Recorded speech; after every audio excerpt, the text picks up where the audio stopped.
Welcome back to the Igniting the Rhythm podcast.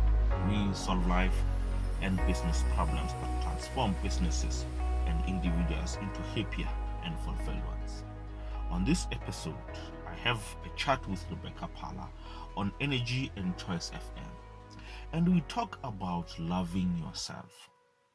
In this age and era that we are in, we find a lot of people looking for love from elsewhere, looking for love in their boyfriends, looking for love in their husbands, looking for love on everyone else's part, but not themselves. We've got a funny relationship with ourselves that sometimes we don't love ourselves enough. Even when we find ourselves in abusive relationships, we don't love ourselves enough that we can walk away without feeling any shame. We can walk away without feeling like we are failures. The need to love ourselves, irrespective of how someone else reacts to the way you love them, irrespective of how someone else appreciates and values the way you love them. You and I need to love ourselves enough and have the confidence, the courage to even walk away from conversations, to walk away from relationships, to walk away from friendships that are not serving us. We need not be too addicted to likes and comments on social media. We need not be addicted to getting other people's validation, love, recommendation, and respect, that we stop loving ourselves. And on this episode, we go deep into what are the characteristics that you and I need to develop, or the principles that we need to develop so that we love ourselves much better than anyone else can. Enjoy the episode. Several factors usually lead one into self-loath. What does it take to exit such a state? On Motivation Monday tonight, I'm joined by author and life coach Ebenezer Mamabolo to talk about loving oneself. You are more than welcome to join us in the motivation. Our WhatsApp number is 079-295-1212. And you can also give us a call on 015-151-0135. AB, good evening and welcome. Good evening and thank you for having me once again. How are you? I'm doing great. How are you? I'm quite well. I've noticed that a lot of people have started reviewing the year that it has been. Mm-hmm. And with that, then one gets to be constructive in terms of looking at their gains and their losses. Okay. And with that, then you find that sometimes one feels as though there was an opportunity that was presented to them and perhaps they didn't do as much as they should have done to grab it and then just run with it. And then with that, then comes the issue of blaming yourself, and that could internally then lead to self-loathe. How has it been for you? Have you started reviewing your year, and are you loathing or are you quite happy? I started reviewing my year on my birthday last month, and I was reflecting on the lessons that I have learned and even from the mistakes that I made throughout the year. And for me, I wouldn't say that there was an element of self-loathing, but rather there were some key areas of development or working on myself that I would need to start working on myself. So I wouldn't categorize it as me loathing myself. Yeah, but I would say that areas of development for me. Okay, let's broaden the discussion now. When we talk about self-love, break it down for us. One psychologist said that between the ages of 0 and 7, it's when a child learns their beliefs or starts developing self-esteem. Now, in that age, Maslow calls it, there are two categories of needs. There are self-esteem needs and there are also self-actualization needs. Now, when we are growing up, irrespective of wherever we grow up in, one thing that we are looking for, or what I would call one of the primary needs, we just want our parents to tell us that they are very proud of us, and we also want them to tell us that they love us, and we also want them to tell us that we are enough in their eyes. But when we are missing those steps, you get to a point where you've never had that love from a parent. Then some would even go to the extent of seeking that love from other sources. Let's say, for example, it's what I call the misconceptions of love. love, where you find that instead of you loving yourself, you would think that for me to be loved, I would need, maybe, let's say, if you're a boy or a girl, I would need to find someone, a boyfriend or a girlfriend, a husband or a wife, for them to love me. Because I myself, I never had that foundation of loving myself. Some would say that no one took good care of me. The needs that I had when I was growing up, they were never met. So let me go and look for someone who would meet those needs for myself. And it's those factors that would ultimately lead someone to seeking external love from other people and situations. So when we are looking at, I would say that we need to go back and look into our environment. If you didn't have that foundation where you had the affirmation or the love from a parent, it's time to look deep within and say that, you know what, my parents didn't know any better. They didn't know that for them or for me to be a well-rounded child, I need to be told that I am loved. I need to be told that I am enough. I need to be told that they are very proud of me. Now, looking at those things and realizing that they didn't know any better, they couldn't give me what I didn't have, let me go and start developing that for myself. And I would start having a personal relationship with myself to say that I know that these areas I didn't feel them, or my parents didn't feel these areas in me, or this void that I have in me. But let me go look deep within and start looking for areas where I could be proud of myself, areas where I could love myself irrespective of whatever challenges that you're going through. I want us to use people who don't like compliments as examples. Mm-hmm. Because I think there's something interesting about their self-love, for the mere fact that they can't take compliments. Mm-hmm. It should say something about what they say to themselves. Yes. Because you've already touched on the issue of self-image. Mm-hmm. When one refuses to take compliments because they feel as though people are lying to them, for example, or perhaps people are just saying too much to try and boost their confidence. Mm-hmm. What does that then say about the element or where they are in terms of self-love, and how does one even leave that particular area in life?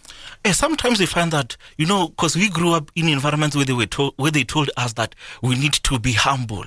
We shouldn't be saying nice things about ourselves because there's an element of ego in that. Mm. So you find that one of the things that causes one to not be able to accept compliments is the fact that they think that maybe people would think that I'm too egotistic, or people would think that maybe I'm arrogant. So it's one of those things. But you and I need to be able to take compliments, because there will be times where you need someone to compliment you and to boost that self-image. There will be some times whereby days are hard, and you might even find that you are not reaching your goals, or you are encountering some failures. And when you've got that someone to say that, you know what, my friend, I am very proud of you and the work that you are doing, or I'm so proud of you and what you are doing in the world. Whether you think that it's not right or wrong, those compliments would boost your self-esteem. And I like what one psychologist said in the study of psychoepigenetics. It's where we are talking about you and developing the image that you want to be seen as. Yes, I might not feel as if, because of the environment that I grew up in, I might not take compliments well, but I need to get to a point where I start seeing myself or visualizing myself as that confident person, as that person who will be able to receive compliments without being offended or thinking negative or thinking that they would mean something else. So with the issue of confidence, because at least from me, I would think that when one is confident, they're portraying themselves in a particular way that they personally want to be deemed, right? Yes. But unfortunately, then there's the issue of personalities. So there's some people who are generally shy and quiet, and they like, keeping to themselves. And there are those who are outspoken, very loud. They interact with just about everyone. Mm-hmm. And then it would seem then that there comes the issue of some element of pressure to say that I want to be like Ebenezer. I want to be well-spoken and, not to shy away from speaking my mind and so forth. And that could then force a person to move from their comfort zone. Mm-hmm. Should people do that as they try to show themselves an element of love? I would say that you don't necessarily need to change yourself so that you would show that you love yourself. You loving yourself just as you are. Let me give you an example with me. I wouldn't say that I am a very outspoken person, because when I look back at my environment, you find that I was a quiet person. I just wanted to sit at my own corner, thinking about the things that I would be thinking, maybe observing the environment. But what I realized is that issues of personality, those are learned behaviors.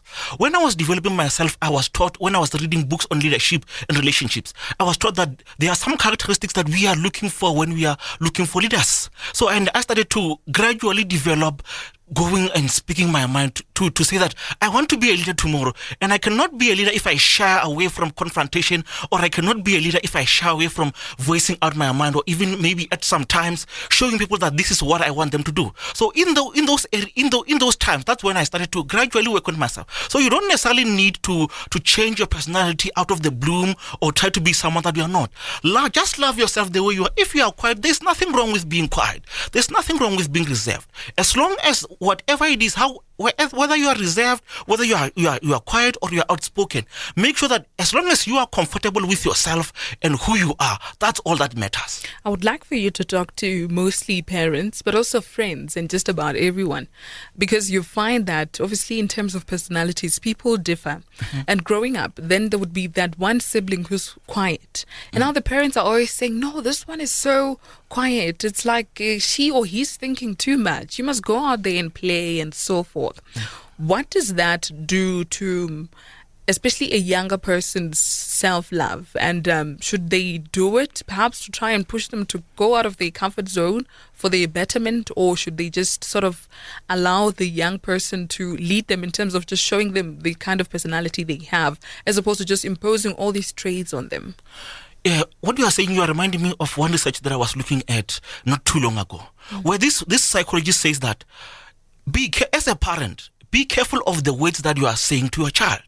And if ever you are disciplining the child, or you are doing something that the child might misinterpret. Let's say, for example, maybe I wanted to get some sweets at home, and you find that maybe at the particular time, my mother or my father or whoever is taking care of me at home at that particular time, they do not want me to take the sweets or to have sweets. What they should do is that even if they discipline me and maybe give me a whoop, what they should do afterwards is to sit with me down and say that, my child or my son or my daughter, I am not whipping you because I don't love you.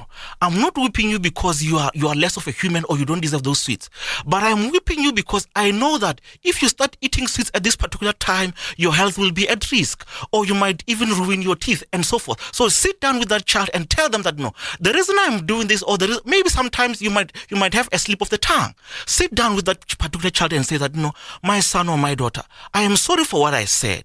I didn't mean it like that. What I wanted to portray, or the message that I wanted you to get, is this and that. Now, when you do that, the child will not misinterpret whatever it is that you are saying or the actions that you do. But if you let it pass and the child misinterprets, or they come up with their own meanings, they might even go to the extent of saying that, no, my mother doesn't love me. Look at what she did. She beat me. Or my father doesn't love me. Look at what he did. He beat me. But when we've got those conversations to try to help the child to say that, no, the reasons I am doing this, or maybe at sometimes I slipped on my tongue. I should have been saying things that were constructive towards you and building you, but I said something bad. So having those conversations will help the child love themselves. Earlier you spoke about the importance of one always finding within themselves some sense of comfort. And I would like for you to talk to us about how does one go from obviously listening to a lot of the noise and choosing to believe that which is said about them. How does one move from that to finding refuge in themselves, and how much does it take from them? Hey, you are reminding me of my childhood. I remember at some times they used to call us blacks or manso, because they were looking at you and they looked at your color and they said, you are too black. You look like a monkey. But in those instances, I remember one day I was looking at the guy who was saying that, or the bully who was doing that to me. And I said, you know what? I might be black, or you might call me whatever name that you want to call me, but I am black and beautiful. Now, in those moments, when someone was saying something negative about me, I wanted to look for something that I could use as positive to build myself. When someone was saying negative things, even you, if someone is saying things that you find that you are not comfortable in, or they are saying things that are disempowering to you, or that may be detrimental to your psychology or to your beliefs about yourself, take some time to think about what are some of the good things that you are thankful for in your life. You might find that, no, I'm thankful. Maybe let's say, for example, I'm thankful for my eyes. There are some people who don't have their eyes. I'm thankful that I've got my own eyes. Now, when you find those areas in your life that you are grateful for or you are thankful for, they also help you to build that comfort and that esteem you have within yourself. So one must learn to embrace every derogatory term they've been given for whatever they have, whatever bodily shape or whatever bodily part and so forth. Not only should you embrace, if it's negative, try to shape it or change it into something positive for you. The person might mean to harm you, or they might be trying to harm you, but change it in such a way that whatever meaning, maybe if it's negative, you reverse that meaning and give yourself a positive meaning. That way you'll be able to build yourself. On Motivation Monday tonight, we're talking self-love with Ebenezer Mamabolo, and we would like to hear from you. Do get in touch with us. Our WhatsApp number is 079-295-1212, 079-295-1212, and you can also give us a call on 015-151 0135 015-151 0135, and we continue with motivation after the break. The time is 12 minutes to 8. This is Conversations on Energy FM 102.1 and Choice FM 101.1. We're talking self-love tonight on Motivation Monday with Ebenezer Mamabolo, and we would like to hear your thoughts. Our WhatsApp number is 079-295-1212. And you can also give us a call on 015-151-0135. MJ Magale from Sejoro Zone 1 says, "Good evening. I'm deeply moved by the motivation. We wish that more people can hear this gentleman.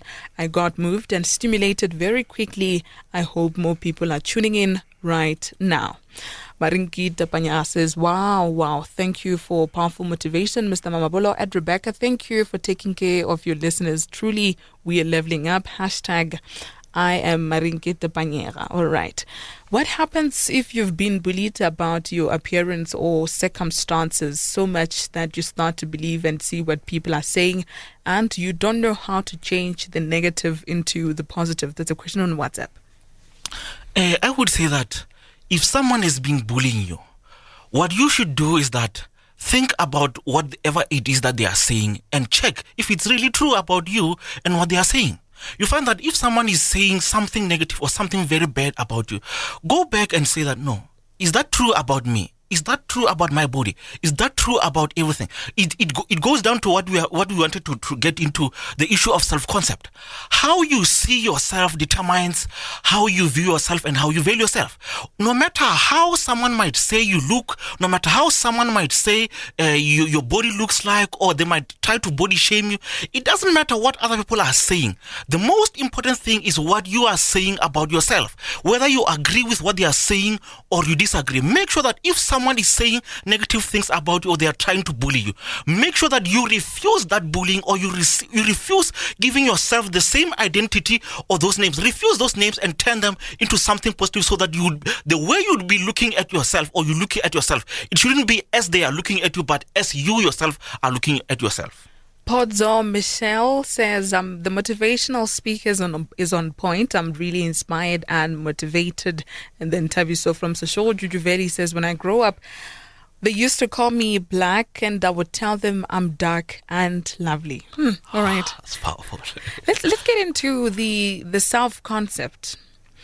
And I would like for you to just take us through the importance of one being kind to themselves. Because I think that's where it starts when it comes to the issue of the self-concept. Why is it important for one to be kind, and how is it practically effected? So many people might say that they've got expectations of you, and some might even say that we wish that you would achieve this and that, or we don't think that you would achieve this and that with your life. But you and the way you see yourself, it doesn't matter what other people say or what other people think of you. The most important thing is you. Look at yourself and think about yourself and the future that you want to achieve. And with that future that you want to achieve, go back into your present and start prophesying or saying. In the Bible, it talks about the power in the tongue, or there's power in what you are saying about yourself. Make sure that the future that you want to see yourself in, speak that life into your future, irrespective of what other people are saying. And I'm reminded of a quote by one author. He says that if you can control a man's thinking, you don't have to worry about his action. When you determine what a man shall think, you don't have to concern yourself about what he will do. If you can make a man feel that he's inferior, you don't have to compel him to seek an inferior status. He will seek it himself. You don't have to order him to the back door. He will go without even being told. And if there is no back door, his very nature will demand one. Now, this is talking about what I usually call the success of colonialism and apartheid. They made sure that the way we were seeing ourselves, or the way we looked at ourselves and whatever it is and who we were and the identity that we had, they made sure that they destroyed that. So irrespective of what's happening in your life, make sure that the way you see yourself, irrespective of how others might say or the comments that they might usher to you, make sure that the way you see yourself, make sure that you are even appreciative of what you are doing. And if in your life, have some time to say that, you know what, I have achieved 1, 2, 3, 4, 5. Let me just be appreciative of this and that. And there are areas that in my life that I need to work on, and work on those areas. Edward Mbosi says, hello, Rebecca. This is a nice topic. I want to add a little to the topic. If you love yourself better, you also learn to love other people. And to me, I can't bully other people because it can be his or her appearance. So do you agree to say that when one loves themselves, it's easier for them to then exchange their love or to transport the love to the next person? Yes, I agree. Okay. The effect of being bullied by your body features depends on your age and the level of maturity, because we did not choose to have a lazy eye or pale skin, etc. So if you are in maturity, you won't be intimidated by names used by people who bully you. This is from MJ Morale in Sesol Zone 1. Just from what MJ has said, because it would sound, or it would then seem as though one would have had to muster a certain element of not listening to what people have to say. Are there particular traits or hobbies that one can take up to try and make sure that they spend a lot of time specifically looking at themselves and trying to be a better person, to develop themselves without necessarily looking at what people have to say and then pondering on that? And one thing I would say that maybe it's what I did when I was growing up. You know, when I wanted to build my confidence and I wanted to build the love that I wanted to have with myself, it's watching cartoons. You know, when you are watching cartoons, you would imagine a future, or you would imagine yourself as that character that you admire in the cartoons. So whatever activities that you might want, sometimes maybe you might even say it's what we call reflection. Or self-imaging. Take some time and have some time. I like what Lisa Nicole says. She says that there was a time in my life when I was broke and broken. And when I was broke and broken, I had to go to the mirror and look at myself. When I was looking at the mirror, watching or looking at myself, I had to forgive myself for the things that I did to myself. The way I was shameful of my body. She said that I gave up loving myself because there was a guy who I was expecting that guy would love me. And I had to have the conversations with myself on the mirror to say that, Lisa, it doesn't matter what happened in your past. It doesn't matter what you sacrificed or what you think or what other people had said about you and your body. But me having that time in the mirror to appreciate myself and to forgive myself, that is an activity, or that's something that I would recommend that we would engage in to build our self-confidence. Geneva at Taflop says, hi, Rebecca and Ebenezer. Thank you for the wonderful show. It has clearly given myself a whole new perspective regarding self-love. I feel encouraged to fall in love with myself more. God bless you, Mr. Mamabolo. And Tsepo Machete from Sibayeng says, I'm truly moved by this motivation. I think I'll start taking myself seriously because my peers used to make fun of my skin color. Hashtag tag love yourself. Don't be ashamed. Mission accomplished. Yes. All right. In terms of self-esteem, I want us to talk about sustenance, because earlier you spoke about how oftentimes when one is confident, it's always understood that then they have a huge ego or that they're full of themselves. Sometimes it goes as far as people terming these people to be forward and so forth. So it can be one thing for one to read all the books, to listen to all the podcasts, to listen to all the Motivation Monday sessions, and then be fully equipped in terms of self-love. And then they go out there and they start getting all these people saying, look, I think you're doing this because you're full of yourself, and in an ad. Talk to us about sustaining self-love. I would say that the most important thing is the motive. If the motive for me to be praising myself, if the motive for me to be valuing myself or being confident in myself, if the motive is to build myself and to love myself better, then it doesn't matter what other people are saying. But if you're going to do that because now instead of you loving yourself, now you want to show other people, or you want to rub it on people's face, then the motive is bad. And when you are doing something because you want to look down on other people, that is not self-sustainable. But when you are doing it because the motive is to build myself, to love myself better, it's not because I want to look down on someone else, it's not because I want to body shame someone else, it's not because I want to call someone else names, but it's purely because I am loving myself. When we do that, that will be self-sustaining because it's something I'm doing for myself. I'm not doing it for someone else. I'm not doing it because maybe Ebenezer said that I should do this. No, you are doing it because it's good for you, and it's true, because it's true. You have a beautiful body irrespective of how other people see you. You have got a beautiful skin irrespective of how other people see that skin of yours. Brales Tobani at Mokopane Ramawonga says he also agrees with what you've shared with the audience. I want for us to deviate a bit and just look at perhaps on a general societal level to say, if you were to just share, because also you've been a bully victim or a bullying victim, if you could just share with some of the people who say these things to the next person, perhaps they don't, I hope they do, perhaps they don't understand the sort of impact that some of these things that they say to the next person, especially about their bodily features, how it can just affect them and pretty much daunt in terms of their confidence. What would you say? I would say that, people who are hating, they tend to want to hurt other people. Sometimes you find that the reason you are saying this negative or these bad things to the next person, it's because it's something that maybe you got yourself. Maybe because you are bullied at home or you are bullied at school or wherever. Now you want to turn and bully other people. Now, what I would like to say to you is that if you are doing this, please have some time to look at yourself. Because tomorrow you will be the one who will be needing that particular person. That very same person you looked at and you called them names, tomorrow you might be looking for a job and they would be the ones who will be offering you that job. Remember that what you are giving to other people, there will be some time for you to receive. So if you are doing those negative things, saying those bad things about other people, if you are hating, go and look for help and say that, you know what, I am really hating. I just need someone to talk to so that I'll take out this hate of mine. And if you are not hating but you are doing it out of spite, change your ways because your day will come. So it turns out that even the bullies are also struggling with self-love. Yes. I think it's best that we leave it there. Do you have a quote for the week? I would say that the best quote is that the greatest love in the world is self-love. It doesn't matter what other people are saying or how others might love you. What really matters and what really counts is how you love yourself. Your contact details. My contact details, if you want to book me as a speaker or you want to chat with me, maybe on WhatsApp, or you want to further engage on this conversation, on my social media, you can search me at Ebenezer Mamabolo. And if you want to book me as a speaker, my contact number is 071-639-7807. AB, thank you so much for talking to us tonight. Thank you for having me.